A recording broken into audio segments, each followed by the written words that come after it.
Hello everyone, welcome back. I've decided to pull out a couple of black beauties out of my small collection of bikes. What we have here is a 1965 Honda S65 Sport 65. I found this bike on Craigslist. It was laying up against a shed covered with a tarp.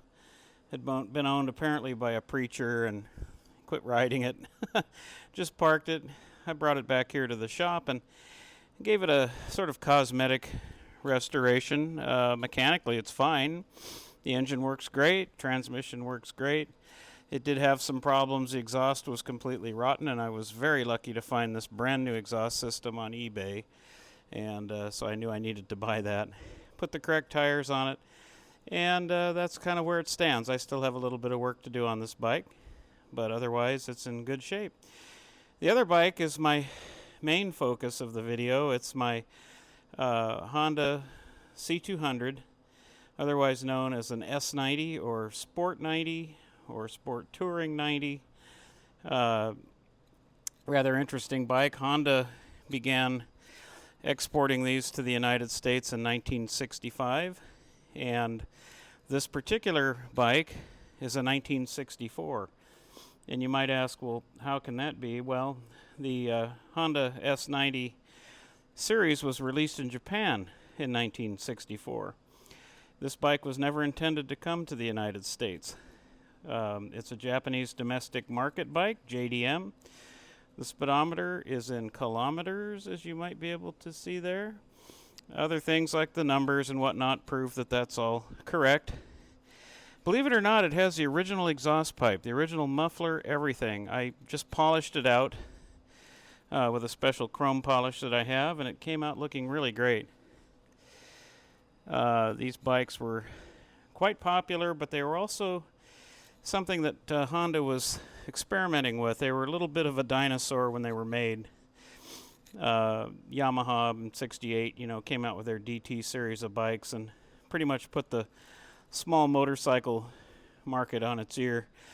Both of these bikes would have been found at college campuses, local commuting around town, that kind of thing. The bike came to me for free. A friend of mine here at the storage complex was moving, and he came down because he knew I liked working on small bikes and asked me if I wanted a Honda 90. And I was thinking, well, I don't know, I've got a couple already, thinking it was a step through. And I went down and saw this thing, and I thought, wow, that's interesting. It's a pushrod motor, enclosed chain case. It's a more of a street bike, and sure, I'll take it. And the story goes that a serviceman in the armed forces who was based in Japan was coming home. He bought this bike for his two nephews in 1964 and brought it back to them as a gift to have some fun with. And they kept the bike, and they kept it in reasonably good shape. They took things off that they knew could get broken, like the front fender, the turn signals. They'd left the tail light on it and continued to use this original exhaust. But as you can see, it doesn't have a dent in it and no rust. It's just beautiful. The tank was kept clean. They never crashed it. It's got 5,200 kilometers on it, which I don't know what that converts to, but it's pretty low mileage. And my friend Dennis, who was moving out of his storage unit, was one of those two nephews. And he had this bike in the back of his shop. And he said, if you want it, you can come down and we'll get it out. And so we brought it back here to my shop, and he brought all the extra parts with it. The turn signals, the front fender, and all that stuff. Chain guard, everything like that. And he even gave me the title, has a title for it. So, very interesting bike. I believe it has what was called a rotary transmission. I have not confirmed that. But it actually has a hand clutch to a real active clutch. 4-speed, 4 down, and then I think it repeats. That's why they call it a rolling transmission. So if you're in fourth gear and you pull in the clutch and shift down one more time, you're back in neutral.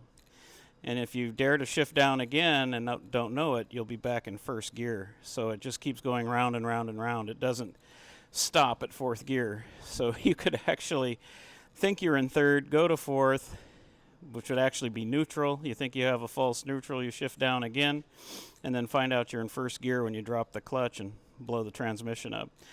I don't believe they use that transmission much. I think they probably modified it to be more like what's in the S65 here. It's just a 4-speed with, it ends at 4th gear. You can't go any further. You have to start shifting up. But anyway, I just wanted to show you this here with a quick video. It's an interesting bike. It was known as a baby black bomber by some. And I think it is in really nice shape for a JDM bike, being so old. It's 62 years old. And I think it had been kept indoors. It was in far better shape than the S65 over there, which had been left leaning up against a shed covered in a tarp. This bike didn't require quite the effort to get it looking like this. But anyway, it was kind of a neat collectible.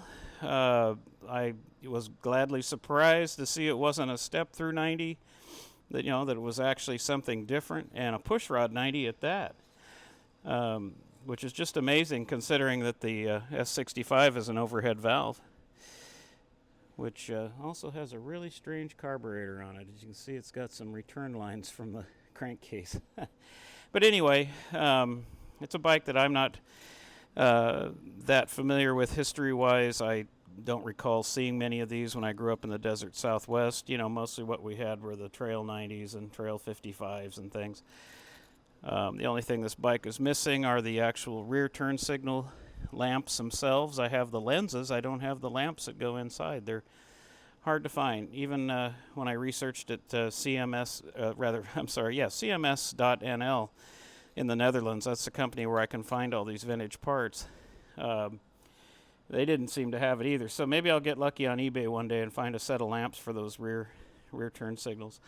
Anyway, though, I just wanted to share these two bikes with you. I think they're kind of neat. They're stable mates. They live together here on the side of the shop. And we'll do some more to come here in the future. Anyway, thanks so much for checking these out. See you again soon. Bye-bye.